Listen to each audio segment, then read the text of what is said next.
말씀 시작하기 전에 질문 하나만 할게요. 이거 제가 마시라고 있는 분인가요? 네, 감사합니다. 그러면 오늘 함께 성경 봉독 한번 해보겠습니다. 오늘 함께 읽어보실 하나님의 말씀 열왕기상 16장 29절에서 34절에 있는 하나님 말씀입니다. 열왕기상 16장 29절에서 34절 말씀입니다. 제가 가지고 있는 성경으로는 구약 성경 545페이지에 있는 하나님의 말씀입니다. 우리 PPT도 있으니까 함께 다 찾으셨으면은 제가 한 절, 여러분들이 한 절 교독하신 후에 마지막 34절은 함께 읽도록 하겠습니다. 제가 먼저 읽겠습니다. 유다의 아사왕 제38년에 오므리의 아들 아합이 이스라엘의 왕이 되니라. 오므리의 아들 아합이 사마리아에서 22년 동안 이스라엘을 다스리니라. 오므리의 아들 아합이 그의 이전의 모든 사람보다 여호와 보시기에 악을 더욱 행하여 느밧의 아들 여로보암의 죄를 따라 행하는 것을 오히려 가볍게 여기며 시돈 사람의 왕 엣바알의 딸 이세벨을 아내로 삼고 가서 바알을 섬겨 예배하고 사마리아에 건축한 바알의 신전 안에 바알을 위하여 제단을 쌓으며 또 아세라상을 만들었으니 그는 그 이전에 이스라엘의 모든 왕보다 심히 이스라엘 하나님 여호와를 노하시게 하였더라. 함께 읽겠습니다. 그 시대에 베델 사람 히엘이 여리고를 건축하였는데 그가 그 터를 쌓을 때에 맏아들 아비람을 잃었고 그 성문을 세울 때에 막내 아들 수굽을 잃었으니 여호와께서 눈의 아들 여호수아를 통하여 하신 말씀과 같이 되었더라. 아멘. 오늘 함께 읽은 이 말씀을 가지고 저는 아합의 시대라는 제목을 가지고 우리가 함께 말씀을 나눠보길 소망합니다. 여러분들한테 질문 한번 먼저 드려볼게요. 여러분들은 반드시 꼭 이것을 이루고 싶다 하는 욕심 혹은 목표, 야망 그런 것들이 있으십니까? 고집 이런 게 있으실까요? 이것만큼은 반드시 이뤄야겠다. 내가 이것을 위해서 무엇을 하든지 간에 이것만큼은 꼭 이뤄야겠다라고 하시는 목표 그런 것들이 있으실까요? 그것을 얻고자 그 일을 이루고자 물불 안 가리고 뛰어들어 그것을 쟁취하고 또 그 일을 이루신 적이 혹은 있으신가요? 설교를 들어가기 전에 제 얘기를 아주 잠깐 해보자면은 저는 굉장히 고집이 센 사람이었습니다. 지금도 고집은 있습니다. 근데 네. 저는 고집이 있었던 사람입니다. 제가 얼마나 고집이 셌냐면은 제가 어렸을 때 지하철 타고 다니는 것을 굉장히 좋아했습니다. 그리고 제가 어렸을 때는 여기 시흥에 살았었기 때문에 금천구청에서 자주 왔다 갔다 했습니다. 저희 할아버지가 서울역 쪽에서 우유 배달하시는 일을 하고 계셨는데 제가 어린 시절에 할아버지의 일을 도와드리고자 할머니와 함께 서울역으로 가서 할아버지의 일을 도와드리고 그때 돌아오는 길에 지하철이 아닌 버스를 타게 되었습니다. 그 버스를 타고 가는 그 길 내내 내가 좋아하는 지하철 한 번 안 탔다고 울고불고 땡깡을 써갖고 결국에 할머니께서는 집까지 다 왔는데 그 울고 있는 저를 데리고 서울역으로 가서 다시 지하철을 타고 왔던 그런 일들이 있습니다. 태륜하죠? 저는 이렇게 고집이 셌던 사람입니다. 그때 당시에는 내가 원하고자 하는 것을 이뤘어 하면서 뿌듯했던 마음이 좀 있었습니다. 여러분들은 이런 고집이 있으신가요? 요즘 말은 아니죠. 조금 한 시대 지났던 말인 것 같은데 욜로족이라는 말이 있습니다. 한 번뿐인 인생, 그 짧은 인생, 내가 하고자 하는 거, 내가 원하는 대로 한번 살아보자. 내가 하고 싶은 대로 살아보자. 이런 욜로족이 한때 붐을 일으켰던 적이 있습니다. 오늘 함께 읽어본 말씀에서 제가 이렇게 고집을 부렸던 혹은 욜로족처럼 내가 하고 싶은 대로 살아갔던 그런 인물들이 나옵니다. 바로 아합 왕이라는 사람인데요. 그 아합이라는 인물을 통해서 오늘 이스라엘의 영적 현 주소와 그리고 오늘 이 자리에 모인 우리의 영적 현 주소를 한번 함께 살펴보길 소망합니다. 이스라엘 백성, 이들은 하나님의 뜻과 계획을 온 세상에 드러내어 알려주기 위해서 택함받은 족속입니다. 성경은 특정 인물, 그 아브라함을 통해서 그리고 그 아브라함을 통해서 한 집안 그리고 한 종족과 나라가 발생하고 형성되는 줄거리를 기록하고 있습니다. 그리고 그 이스라엘이라는 나라가 여호와라는 이름의 창조주를 섬기면서 그렇게 그분과 함께 살아간다는 것, 그분의 통치 아래 지낸다라는 것을 이스라엘은 그 삶을 통해서 보여주고 있는데요. 우리는 이 성경을 읽을 때 그러한 이스라엘이라는 나라가 지닌 특수성에서 이스라엘이라는 나라만이 적용되는 특별한 개념이 있음을 기억하면서 성경을 읽어가야 합니다. 오늘 함께 나눠볼 내용의 핵심 요소이기도 합니다. 열왕기 본문을 보면은 열왕기 본문을 우리가 읽어보게 되면은 앞서 말씀드린 그 시스템의 특성상 왕이라는 한 명의 존재 혹은 제사장을 포함한 특정 계층의 상태에 따라서 그 이스라엘 전체의 모습을 살펴볼 수가 있습니다. 이스라엘의 전체의 영적 현주소에 반영된다는 것을 성경은 계속해서 기록하고 있습니다. 이것이 굉장히 중요한데요. 오늘 본문 이전을 보면은 오므리를 객관적, 인류문학적, 세계사적으로 평가한다면은 정말 탁월한 정치 지도자, 군치 휘관, 전략가, 엄청난 실력자로 볼 수 있습니다. 열왕기상 16장 27절을 쉬운 성경으로 보면은 오므리가 한 다른 모든 일과 승리한 일들은 이스라엘의 왕들의 역사책에 적혀 있습니다 라고 이야기하고 있습니다. 오므리는 그 왕으로 통치하고 있는 기간 동안에 굉장히 많은 업적을 쌓았고 역사책에 기록되었습니다. 하지만 오므리를 바라보는 하나님의 평가는 매우 냉소적이었죠. 오므리는 악했다. 그 이전에 그 누구보다 오므리는 악했다. 성경을 바라보고 우리가 하나님의 말씀을 믿는 우리로서는 이 평가는 끝이라고 볼 수 있죠. 오늘은 하나님 보시기에 그 누구보다 악했던 오므리, 그 오므리의 아들 아합의 시대를 살펴보고자 합니다. 오늘 본문 29절은 그 오므리의 아들 아합이 자기의 아버지의 뒤를 이어서 이스라엘의 왕이 되는 기록으로 시작하고 있습니다. 29절 한번 읽어볼까요? 여러분들 읽어주시겠어요? 시작! 유다의 아사왕 제38년에 오므리의 아들 아합이 이스라엘의 왕이 되니라. 오므리의 아들 아합이 사마리아에서 22년 동안 이스라엘을 다스리니라. 감사합니다. 아버지에 이어서 아들이 왕자를 이었다라는 것은 왕조가 형성되었다라는 것을 말하고 있습니다. 보통 선왕의 이름을 따라서 왕조를 명칭하기 때문에 이 시대를 오므리 왕조라고 한 것입니다. 아시겠지만 바로 이 부분입니다. 특정 인물의 이름을 기준으로 왕조라고 불렸다라는 것은 그 인물 자체의 위상이 그 백성들에게는 굉장했다라는 것입니다. 그만큼 오므리는 대단했고 그 아버지의 뒤를 이어서 오늘 아합이 왕위를 잇고 있습니다. 오늘 본문은 매우 단도직입적으로 인물 묘사를 하고 있습니다. 30절, 31절 한번 읽어볼까요? 제가 30절 읽고 여러분들이 31절 읽어주시면 감사하겠습니다. 제가 먼저 30절 읽겠습니다. 오므리의 아들 아합이 그의 이전의 모든 사람보다 여호와 보시기에 악을 더욱 행하여 유다의 여로보암의 죄를 따라 행하는 것을 오히려 가볍게 여기며 시돈 사람의 왕 엣바알의 딸 이세벨을 아내로 삼고 와서 바알을 섬겨 예배하고. 네, 본문은 거추장스러운 묘사를 단 하나도 제시하지 않고 아합이라는 인물의 됨됨이를 우리 앞에서 보여주고 있습니다. 이스라엘 백성을 금송아지의 길로 이끌었던 여로보암의 뒤를 또 다시 답습했던 오므리였고 그 오므리의 뒤를 잇고 있는 그의 아들 아합 왕이 등장하고 있는데요. 성경은 그 아합이란 인물이 자기 아버지와는 차원이 다른 사람이었음을 보여주고 있습니다. 이전까지의 이스라엘의 왕들이 자행했던 죄악됨은 아합에게는 그저 웃음거리였던 것뿐이죠.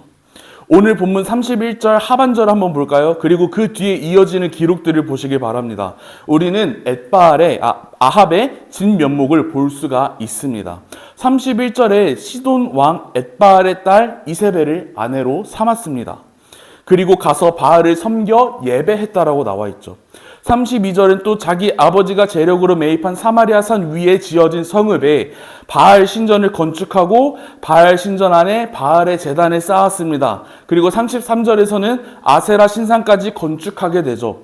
성경은 한 번 더 이 아합에 대해서 엄격한 평가를 내리고 있습니다. 33절 하반부인데요.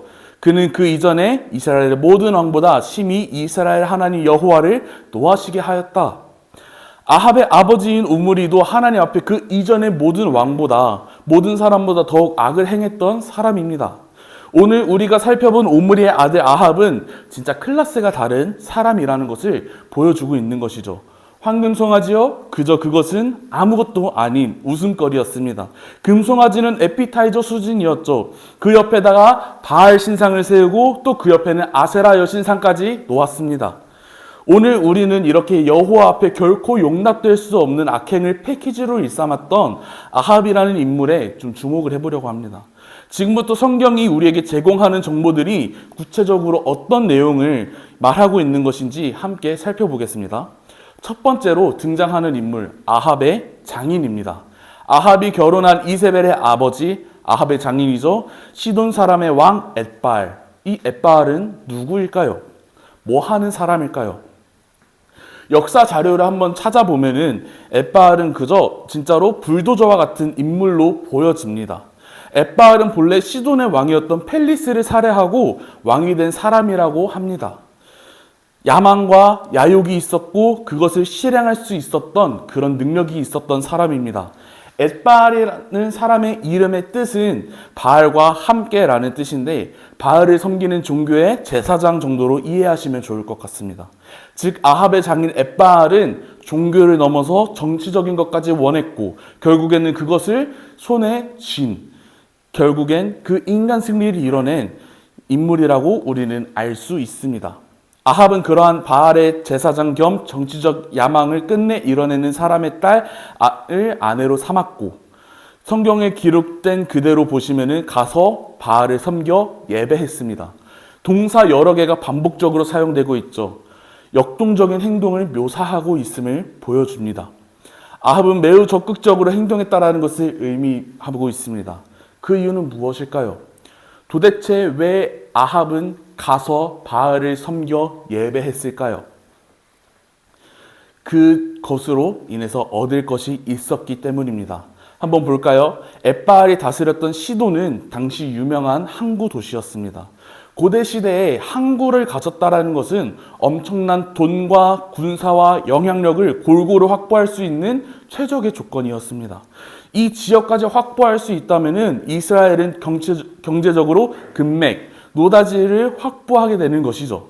과거 조상들이 여호와 앞에 영적으로 타락했던 것은 수준과 다르게 움직이는 것이 바로 아합이었음을 보여주는 결혼이었습니다. 아합은 국제 정세를 읽을 수 있었고 자신이 다스리고 있는 이스라엘이 어떻게 더 강대국으로 나갈 수 있을지 알고 있었고 그것을 또 시행할 수 있었던 능력 있는 왕이었다라는 것이죠. 정말 똑똑한 머리를 가지고 있는 인물입니다. 사위 아합과 장인 엣바알은 둘 다 똑같은 인물로 보여집니다. 서로가 소유하고 있는 요소는 쌍방간 너무나도 매력적인 군침이 도는 주제였고 서로의 쿵짝이 절묘하게 잘 맞았다라는 것이죠. 서로의 필요를 따라서 결국엔 이른바 정략 결혼이 성사되었음을 볼 수 있습니다. 이제 이러한 역사 흐름 이면에 발생한 영적 주제를 한번 살펴보려고 합니다. 정치적인 이유, 경제적인 필요에 따라서 아합과 엣바알 사이의 거래는 성사되었고 아무도 넘볼 수 없던 천연 요새인 사마리아 성읍으로 너무나도 쉽게 바알은 들어왔습니다. 사마리아는 산입니다. 그 산 위에 지은 성읍이 사마리아 성읍이죠. 어떠한 강력한 이방 국가들도 쉽사리 쳐들어올 수 없었던 것이 사마리아입니다. 그런 사마리아에 바알이라는 우상이 너무나도 쉽게 물 흐르듯이 들어온 것입니다. 그리고 아세라까지 따라왔죠. 인간이 세울 수 있는 최고의 방어막인 산 위 성읍은 아무런 저항, 대비, 준비할 틈도 없이 최소한의 면역력을 갖출 필요성조차 인식하지 못한 채 그렇게 이방 종교와 사악한 문화에 감염되어 버린 것입니다. 이것이 아합이 다스렸던 여호와의 이름을 섬겼다던 북이스라엘의 영적 현 주소인 것입니다. 이런 아합은 그 이전에 이스라엘의 어떤 왕보다 이스라엘의 하나님 여호와를 심히 노하게 만든 장본인이었던 것입니다. 바알, 아세라, 돈과 명예를 위해서라면은 이방 숭배 앞에 하나님의 백성이 이스라엘의 안방, 그 사마리아 성읍을 고스란히 내어준 것입니다. 근데 여러분 열왕기상 34절을 열왕기상 16장 34절 한번 볼까요? 함께 읽겠습니다. 열왕기상 16장 34절입니다. 함께 읽겠습니다. 시작. 그 시대에 베델 사람 히엘이 여리고를 건축하였는데 그가 그 터를 쌓을 때에 나다들 아비람을 잃었고 그 성문을 세울 때에 막내 아들 수굽을 잃었으니 여호와께서 눈의 아들 여호수아를 통하여서 아멘. 감사합니다. 34절의 시작은 그 시대로 시작하고 있습니다. 그 시대는 아합이 북이스라엘의 왕이었던 시대인 것이죠. 그 시대에 베델 사람 히엘은 여리고를 건축하였습니다. 여리고는 여러분께서 잘 알고 있을 거라고 생각합니다. 오래전 여호수아와 이스라엘이 가나안 땅에 들어가 여리고성 주변을 돌았더니 여리고성이 어떻게 되었죠? 무너졌죠. 그 성이 다 무너져 내렸던 사건이 있었습니다. 오늘 베델 사람 히엘은 그 여리고를 다시금 재건하였다라는 것입니다. 이 사람은 누구일까요? 왜 다 무너진 성을 재건한 것일까요? 무너진 그 당시가 아니라 한참 뒤인 지금 와서 말입니다. 이 베델 사람 히엘과 이 사람이 한 일, 그리고 아합의 시대는 도대체 무슨 상관이 있을까요? 히브리 사람들은 이름에 굉장히 중요한 의미를 담고 있습니다. 그 히엘이라는 사람도 의미를 담고 있는데 이 히엘의 이름의 뜻은 하나님은 살아계신다라는 의미를 가지고 있습니다. 이 사람은 베델 사람인데 베델은 어떤 곳이죠? 구약 전통에 있어서 여호와 하나님께서 아브라함과 야곱 등 믿음의 조상, 민족의 조상을 직접 만나 주셨던 그 만남의 장소, 중요한 지역이었습니다. 그런 곳에 태어나서 하나님은 살아계신다라는 이름으로 오늘까지 살고 있는 사람이 바로 베델 사람 히엘입니다.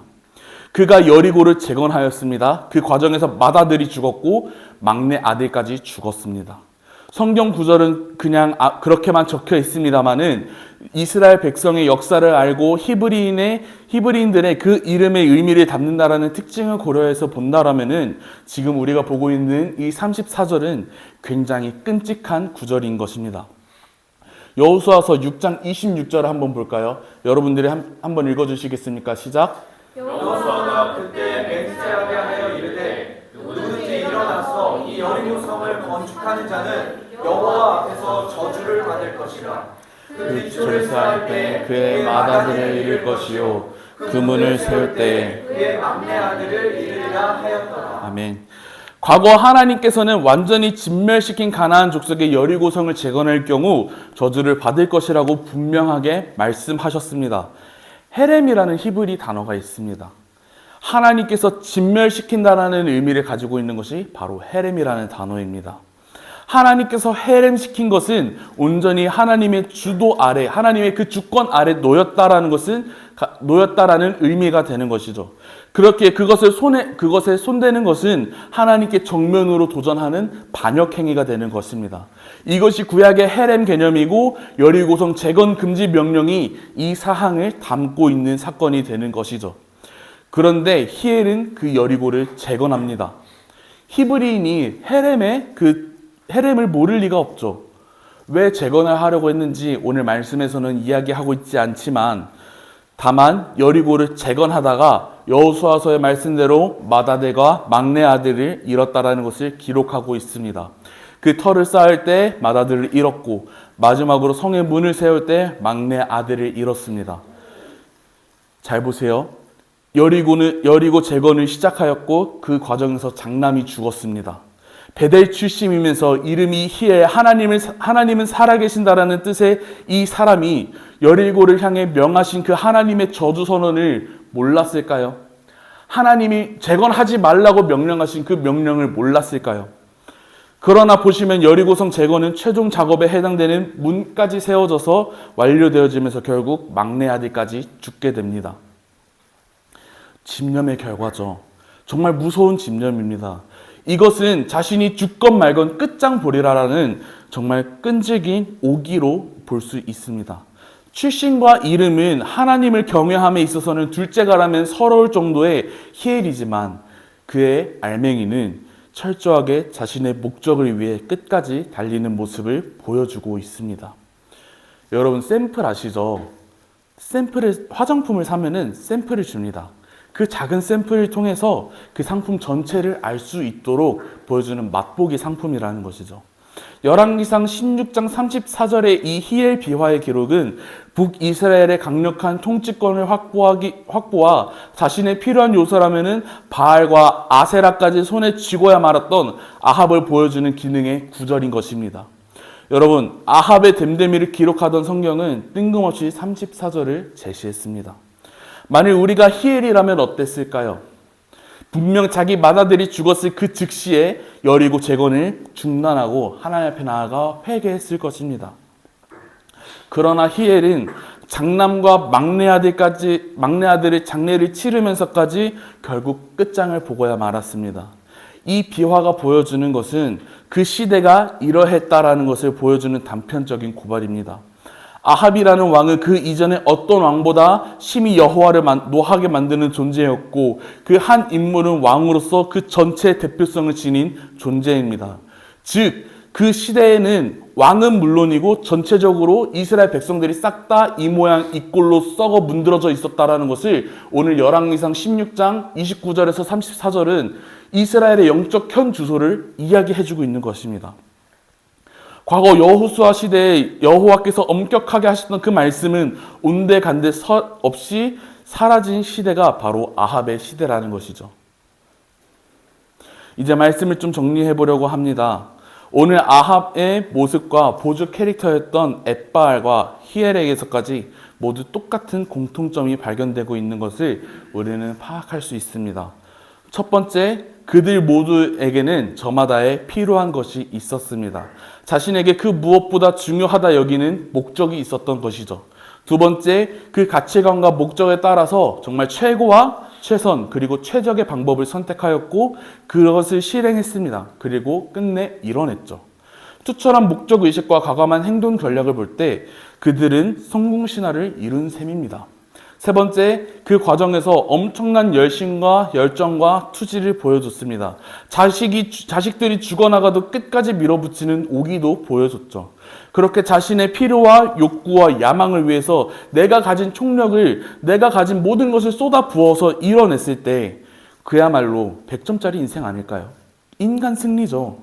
부러워하게 되기도 합니다. 인간적으로는 100점이라고 하지만 우리는 그 100점에 동의해서도 안 되고 절대로 따라가서도 안 됩니다. 우리에게는 아합과 엣바알 그리고 히엘이 보여준 지략과 끈기와 계획성과 추진력이 아닌 여호와 하나님의 그 평가가 계속해서 메아리쳐 들려오기 때문입니다. 여기서 한번 잠깐 짚어봤으면 좋겠습니다. 우리에게는 정말로 하나님의 그 평가가 무게감 있게 다가오고 계신가요? 우리는 그 하나님의 시선 앞에, 하나님의 말씀 앞에 살아가고 있습니까? 그렇게 살아가고 계시다면 정말 다행입니다. 우리는 살아있는 성도라고 볼 수 있죠. 세상의 기준과 평가가 아닌 하나님의 기준과 평가가 더 중요하게 다가온다면 우리는 살아있는 건강한 성도입니다. 그러나 반대로 아합과 엣바알, 히엘의 이야기를 들여다보면서 우리 중심에 아무런 문제의식이 울려나지 않는다면 우리의 마음은, 우리의 영적 상태는 이미 무감각해진 마비된 상태일지도 모를 일입니다. 스스로 한번 진단해 봤으면 좋겠습니다. 생각보다 우리의 영적 상태는 굉장히 심각한 수준일 수도 있습니다. 만일 그런 부분이 발견된다면 그 발견조차도 하나님의 은혜입니다. 하나님의 긍휼을 구하면서 우리를 온전히 빚어주시길 구할 수 있기 때문입니다. 우리는 앞으로의 길을 계획하고 또 소원하면서 그 계획을 이루기 위해서 노력합니다. 근데 그 안에서 우리의 소원이, 우리의 계획이, 우리의 목표가 정말 하나님의 뜻과 계획에 속한 소원인지 말씀 앞에서 우리는 점검해 볼 필요가 있습니다. 우리의 필요와 욕구와 야망이 아합과 엣바알과 히엘과 같은 하나님 보시기에 악하고 하나님을 실망케 하는 것인지 하나님의 뜻과 하나님의 계획 속에 있는 소망이어서 하나님을 기쁘시게 하고 하나님의 마음을 시원케 하는 그 목적과 비전인지 그것을 우리는 늘 말씀 앞에서 하나님의 시선 앞에서 점검해 봐야 합니다. 우리는 하나님의 말씀 앞에서 나 자신과 자신의 삶과 현재 상황과 당면한 문제와 내 비전과 목표를 해석하고 판단하면서 평가하는 작업을 우리는 앞으로 살아가는 그 기간 동안에 해내야 합니다. 말씀이라는 거울 앞에 내 나를 비춰내지 않고 그저 열심과 목적 지향만을 위해 달린다라면은 오늘 우리는 얼마든지 내 필요와 목표, 원하는 바를 쫓는 아합의 길을 가고도 남을 죄인이라는 것을 우리는 기억해야 합니다. 만일 그런 모습이 발견되었다라면은 우리 함께 주님의 은혜를 구하기를 소망합니다. 우리 하나님은 자비가 풍성하신 아버지시니 우리의 간구를 얼마든지 들어주실 분이십니다. 우리의 이 썩어빠진 마음도 어루만지시고 회복시키고 우리를 일으키신다라는 것이죠. 그렇게 늘 하나님 앞에서 내 삶을 점검하면서 우리 여기에 모인 우리가 하나님의 말씀 앞에, 그 말씀이라는 거울 앞에 내 삶을 비춰내면서 하나님의 그 뜻대로, 하나님의 그 계획대로, 하나님의 인도하신 대로 살아가는, 그렇게 철저히 코람데오로 하나님 앞에 살아가는 크리스천으로 살아내는 우리가 되기를 소망합니다. 아합의 시대는 하나님 보시기에 악했던 시대였습니다. 자신의 목표를 위해서라면은 하나님의 말씀을 저버리고, 자신의 목표를 위해서라면은 하나님을 경외하는 것을 떠나 다른 이방 신들까지 섬겼던 그런 모습입니다. 이 시대가 그 전의 시대랑 비슷하지 않나요? 바로 사사시대. 그때 왕이 없으므로 각기 자기 소견에 옳은 대로 행하였더라. 자신이 섬기는 하나님을 왕으로 인정하지 않고 내가 내 스스로 왕이 되어서 내가 원하는 바를, 내가 목적하는 것을, 내가 원하는 것을 그저 그것을 이루기 위해 하나님의 말씀을 이용하기도 하고, 혹은 하나님의 말씀을 저버리고 하나님을 경외하는 것을 멀리 떠나서 이방신을 섬기는 그런 모습. 그리고 이 아합의 시대, 사사 시대랑 또 똑같은 시대를 살아가고 있는 게 우리의 현실입니다. 세상은 말하고 있죠. 욜로로. 너희가 살고 싶은 대로 살라고. 한 번뿐인 인생 뭐 그리 어렵게 사냐고. 하고 싶은 대로 살라고. 하지만 우리는, 우리의 삶의 주인은 하나님이시기에 이 이전에 있었던 모든 이 시대를 답습하는 것이 아니라 우리는 하나님 앞에서 그 말씀에서 우리를 점검하고 그렇게 우리의 삶을 하나님의 말씀으로 빚어내는 그런 우리가 되기를 간절히 소망합니다. 기도하겠습니다. 사랑의 은혜가 충만하신 아버지 하나님 감사합니다. 우리가 주님의 그 시선 앞에 머물기를 소망합니다. 주님의 말씀 앞에 내 삶을 점검하기를 소망합니다. 세상의 시선과 평가로 살아내는 것이 아니라 하나님 앞에서, 하나님의 그 말씀 앞에서 하나님의 시선으로 하나님의 평가 앞에 살아가는 진짜 크리스천 되기를 소망합니다. 늘 우리가 말씀의 거울 앞에 서서 우리가 원하는 바가 하나님께서 뜻하시는 바인지 아니면 내가 원하는 바인지를 점검하고, 아버지 하나님, 우리가 내가 원하는 바였다라면 회개하고 돌아가게 하시고, 아버지 하나님께서 뜻하시는 바라면은 아버지 하나님 그 하나님을 의지하면서 그 목표를 향해 나아가는 우리가 될 수 있도록 주님 인도하여 주시옵소서. 감사드리며 예수님의 이름으로 기도드립니다.